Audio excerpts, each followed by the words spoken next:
Hey everyone, Noah here, and today we're going to be looking at 5 downsides to electric unicycles. I have another video talking about 5 reasons to buy an electric unicycle, which focuses more on reasons why an electric unicycle is better than any other PV.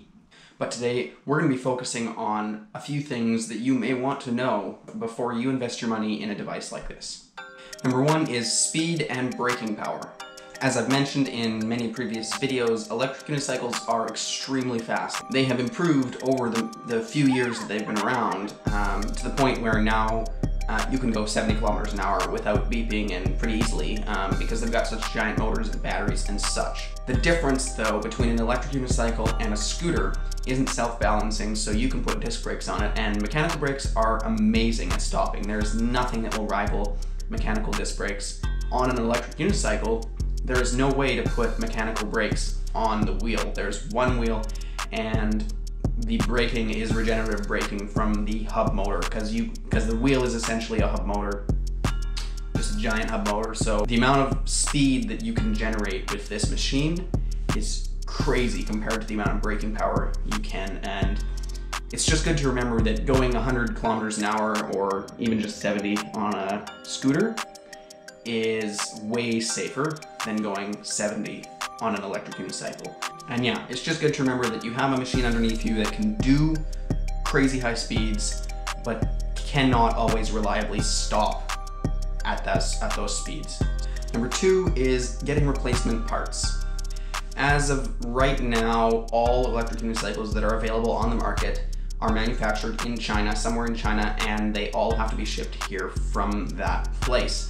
Which means that whenever you want to get a part, it's coming from a crazy distance. So if you, and I would recommend this fully, if you buy your electric unicycle from a local distributor, they can help you out more with getting parts that you need because they've already stocked them in their store.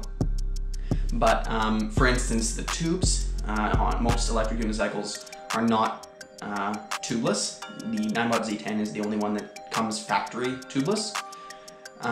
So most electric unicycles are tubed, and that means they require a tube every now and then. You should probably keep one in your back pocket for that one occasion where you're going to hit a flat. But with the way electric unicycles are made and where the tire nozzle is located means that you have to have a bent nozzle, and there's really almost no way to make it accessible without having a bent nozzle. So that means that you have to order from the dealer or anywhere else you know that you can find, which is likely going to be in China as well.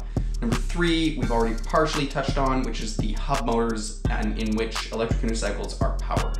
All hub motors, and more specifically all hub motor axles, are unlike bike axles, and they're not as strong because of one reason.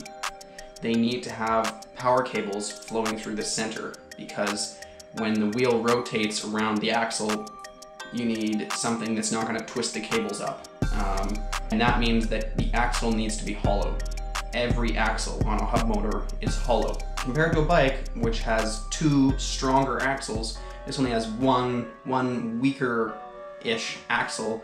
That is going to result in some strain over time, and hopefully not, but possibly a snap in your axle, which requires you to go buy another motor.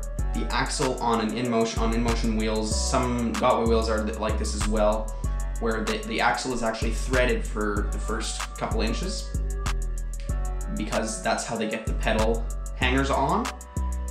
That means that there's weak points where the metal is thinner in between each of those threads, and putting weight, there was already a crack from the manufacturer and it just completely cracked his axle.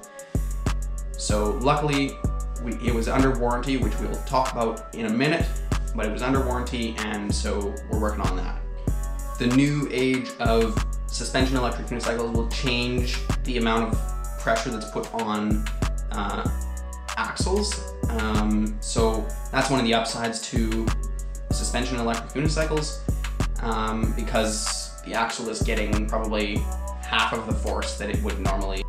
Number 4 is quality control. Before you purchase an electric unicycle, it is very important, in my opinion, to research the brands. There are a few brands out there, more and more coming out as the sport gets older and older.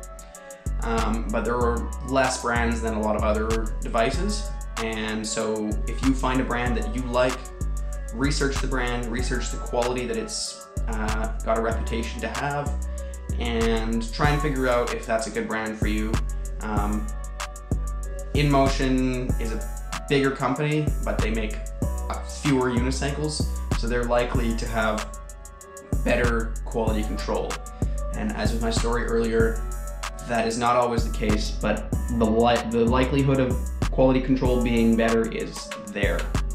As with Gotway, they produce a wide range of electric unicycles with a very small company, smaller than InMotion, and so the quality control is not always there. Some people show up with wheels that are dead. Kind of their reputation is to open up a wheel to make sure everything is there. So that's unfortunate, but the performance is there. They listen to their customers. So Gotway is your brand that is okay with me. I have no problems with that. Coming in at number 5, last but not least, is warranty.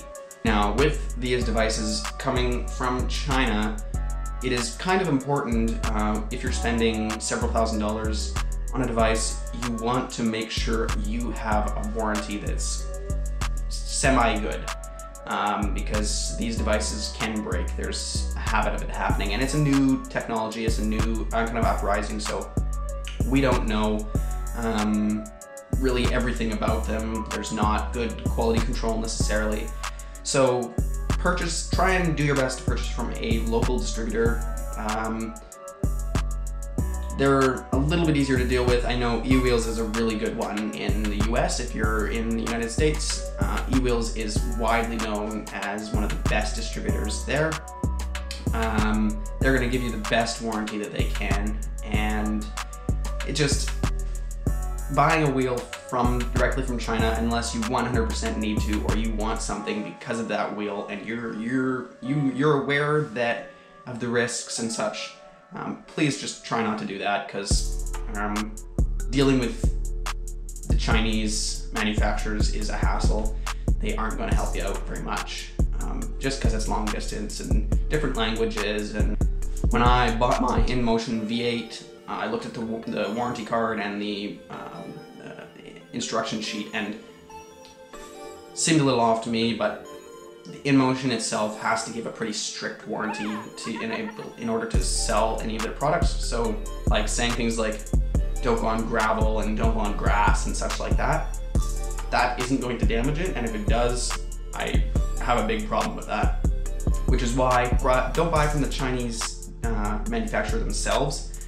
Buy from a manufacturer, buy from a distributor in your country or even in your area. And just as a last side note, with electric unicycles, they are getting faster and faster. The Veteran Sherman goes 70 kilometers an hour, I believe, something around there. And that's not really road legal. I know in China that's not road legal. Electric unicycles are illegal in China for the most part, I think, or in certain areas. In Canada, there's no legislation around them, which means they pretty much fit into the moped section, which is 50 kilometers an hour and under. And yeah, I don't know, going super fast on an electric unicycle isn't really great for getting them legalized fully and getting bylaws put in place. So just ride responsibly, gear up, try not to go crazy speeds unless you're in the middle of nowhere. Not here to boss you around, I'm just here to make you aware that electric unicycles are not legal everywhere. So that's it for today. Thank you guys so much for watching. I really do hope you enjoyed this video, and if you did, please leave a like, and maybe if you aren't subscribed, please consider subscribing. If there's anything I missed in this video that you think should have been included, let me know and I would be glad to do a part 2.